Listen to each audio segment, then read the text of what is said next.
Sebagaimana yang diberitakan di media nasional dalam minggu ini, PT Waskita Karya sedang dalam kondisi dibalut utang.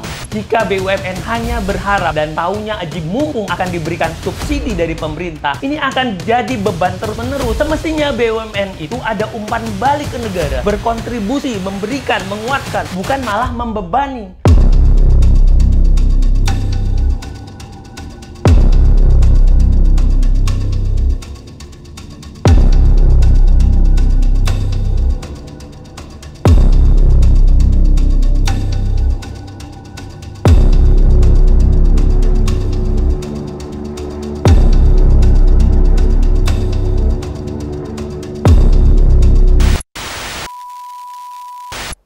Assalamualaikum warahmatullahi wabarakatuh. Salam sejahtera buat kita semua. Bersama saya Azmi Saputra. Hari ini akan menyampaikan kembali dalam catatan hukum potret hukum Indonesia.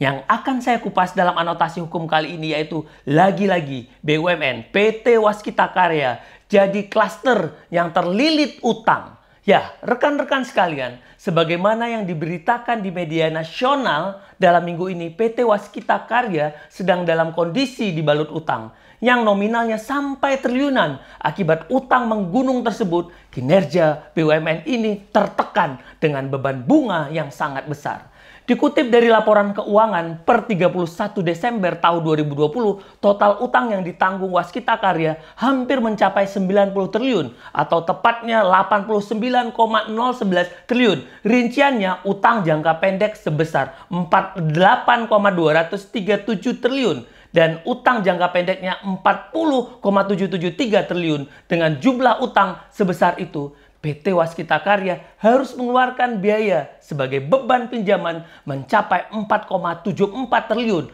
hanya untuk membayar bunga uangnya saja. Dan lagi pandemi COVID-19 dijadikan alasan tameng atas utang sebesar 90 triliun itu. Namun kenapa kalau sudah sebegini banyak baru dipublish? Padahal diketahui sebelum pandemi pun perusahaan ini gencar membangun ruas jalan tol. Sejak tahun 2019, kita ketahui sudah berupaya menjual 18 atau minimal 5 ruas jalan tol di awal Januari 2019 guna menstabilkan keuangan perusahaan ini. Artinya, sebelum era COVID sekalipun, keuangan perusahaan ini sudah tidak stabil. Ironisnya lagi, 5 proyek jalan tol yang telah selesai dibangun tersebut sampai saat ini belum dilirik atau belum ada pembelinya oleh asing maupun dalam negeri. Kondisi ini membuat keuangan perusahaan ini semakin kehabisan energi karena ada beban keuangan, ada beban bunga, sehingga publik dikejutkan dan terheran mengapa banyak investasi BUMN yang seolah-olah menjadi mubazir. Rekan-rekan sekalian, padahal di BUMN tersebut banyak SDM, banyak ahlinya, sarananya terbaik, termasuk organ di BUMN tersebut diatur setingkat undang-undang. Atau apakah hal-hal kerugian pada BUMN tersebut akibat adanya intervensi politik sehingga petinggi yang ada di BUMN seolah-olah dipilih karena ada titipan hubungan politik. Jadi orang-orang yang bergabung di dalamnya bukan yang secara keahlian atau pengalaman yang menguasai bidangnya, yang membuat pejabat BUMN tersebut tidak independen, tidak punya otoritas dalam mengambil kebijakannya karena mereka diremot akibat ada unsur politis. Jadi kerjanya yang penting asal bapak senang, asal bos senang yang dikenal dengan ABS. Kinerja perusahaan-perusahaan plat merah alias BUMN ini padahal selalu disuntikkan, dibantu dana. Namun lagi-lagi BUMN sering sekali belum menunjukkan tata kelola yang lebih baik. Seolah menjadi ciri khas ala BUMN. Di mana letak studi kajian bisnisnya, bagaimana dengan kajian anggarannya. Lama-lama bila tidak memperbaiki tata kelolanya, satu persatu BUMN ini akan tumbang.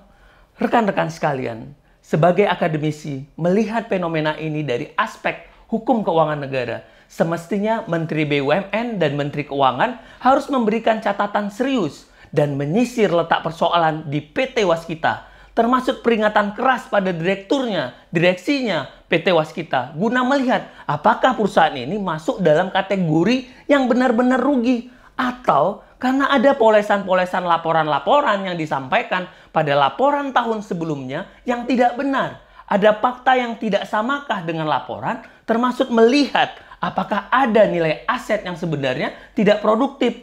Adakah penggelembungan dana? Termasuk apa ada perbuatan kejahatan yang dikemas menjadi utang piutangkah? Atau apakah ada dugaan korupsi, suap, misalnya ada pekerjaan yang dilakukan dengan memakai orang-orang yang diinginkan, bukan berdasarkan tender. Ini kan harus ditelaah. Kondisi ini ibarat seperti alarm. Maka Menteri BUMN, Menteri Keuangan harus turun, utus tim audit independen dan periksa kembali laporan keuangan-keuangannya. Lihat catatan uang yang keluar masuk selama perusahaan menjalankan aktivitas bisnisnya, termasuk rekening pimpinannya, rekening direkturnya, untuk melihat bagaimana kegiatan cash flow keuangan perusahaan ini. Ini harus segera dilakukan. Ini sinyal keras jika setingkat PT Waskita yang terus berjibaku di lapangan, kok terlilit utang, seolah potensi keuntungan BUMN ini sudah dijarah habis-habisan. Rekan-rekan, jika BUMN hanya berharap dan taunya aji mumpung akan diberikan subsidi dari pemerintah alias dikucurkan Public Service Obligation atau PSO, ini akan jadi beban terus-menerus. Semestinya BUMN itu ada umpan balik ke negara, berkontribusi, memberikan, menguatkan, bukan malah membebani. Jadi PT Waskita harus memperbaiki dan menyajikan kembali laporan keuangan tahunannya. Lihat LKT-nya periode 2018, 2019, 2020 agar tahu di mana letak persoalannya. Termasuk PT Waskita melakukan paparan publik atau public expose atas laporannya tersebut. Karena diduga di sini ada fakta yang hilang, yang tidak terang. 1 tahun kok bisa melambung terlilit utangnya sampai 90 triliun. Apa tidak ada acuan anggaran dari tahun sebelumnya? Kok utangnya jadi numpuk begitu? Ini menjadi tanda tanya besar. Kalau ini tidak di follow up, tidak dituntaskan, masih ingat kan kasus PT Indosat, kasus PT Krakatau Steel, kasus asuransi Jiwasraya, termasuk kasus pada tahun 2019 di antara 2 BUMN saling melakukan suap, di mana KPK waktu itu menemukan ada bukti-bukti awal bahwa telah terjadi transaksi di antara 2 pihak dari 2 BUMN, di mana diduga telah terjadi penyerahan uang untuk salah satu direksi di PT Angkasa Pura II terkait dengan proyek yang dikerjakan oleh PT Inti. Rekan-rekan sekalian, jika pola dan tata kelola begini yang terus diterapkan di BUMN, ini bukan lagi untung, tapi ya pasti buntung. Apalagi pakai konsep ABS, asal Bapak senang. Ini akan jadi bemper terus. Mereka akan pasang badan kalau ada masalah. Karena digrogoti oleh orang dalamnya sendiri. Kejahatannya berada dalam arena internal jabatan itu sendiri. Ilustrasinya begini, bagaimana kapal BUMN akan sampai pada tujuan kalau dalam perjalanan kapal tersebut digrogoti oleh orang-orang yang berada dalam kapal tersebut dengan melakukan tindakan-tindakan curang atau yang bisa dikategorikan korupsi. Ya, habislah BUMN kita semuanya, apalagi bila dalam pikirannya dan berdalih paling mereka punya jabatan sementara. Kalau ada istilah bahasa Jawa tuh pongnak pongno, ya mumpung enak, ada kewenangan, ya untung dihabisin saja karena masa jabatan yang terbatas. Rekan-rekan sekalian, urgensi keberadaan BUMN itu sebagai entitas yang perlu dijaga keberlangsungan perusahaannya agar misi membangun tetap berjalan. Untuk itu ke depan guna keberlangsungan BUMN perlu dievaluasi, dituntaskan masalah-masalah persoalan begini. Kok BUMN jadi semacam proyek bancakan abadi, tidak selesai-selesai. Karenanya harus diselesaikan tata kelola BUMN ini menjadi penting agar tidak lagi BUMN yang produktif terlilit utang. Maka diperlukan upaya yang konkret dan menyeluruh untuk membenahi borok yang di tubuh perusahaan-perusahaan plat merah ini. Mengembalikan fungsi BUMN sebagai alat pemerintah dalam menata kebijakan perekonomian sebagai pengelola dari cabang-cabang produksi sumber daya alam untuk masyarakat banyak. BUMN itu harus hadir, bukan OTW ya, sebagai perwujudan pemerintah guna berperan sebagai pelaku ekonomi. Maka letakkanlah institusi BUMN sebagaimana maksud Undang-Undang BUMN, Undang-Undang Keuangan Negara. Bila lari dari tujuan Undang-Undang BUMN, Undang-Undang Keuangan Negara, yang ada kita hanya menanti dan menyaksikan kisah-kisah BUMN yang kolab, yang tumbang, yang pintunya disebabkan kinerja manajemen yang tidak baik. Karena kinerja manajemen yang tidak baik itu berdampak pada kinerja keuangan, termasuk jadi terlilit utang dalam kasus seperti ini. Rekan-rekan, maka dari itu hukum harus menjadi pondasi, kokoh, jadi panglima, sekaligus jembatan, instrumen dalam mewujudkan apa yang dicita-citakan oleh bangsa Indonesia sebagaimana yang tercantum dalam pembukaan Undang-Undang Dasar 1945, harus bisa melindungi segenap bangsa Indonesia dan seluruh tumpah darah Indonesia, memajukan kesejahteraan umum, mencerdaskan kehidupan bangsa, serta ikut melaksanakan ketertiban dunia berdasarkan kemerdekaan, perdamaian abadi, dan keadilan sosial. Ya, keadilan sosial, keadilan dan kebenaran yang hidup dalam hati rakyat banyak, bukan keadilan individual.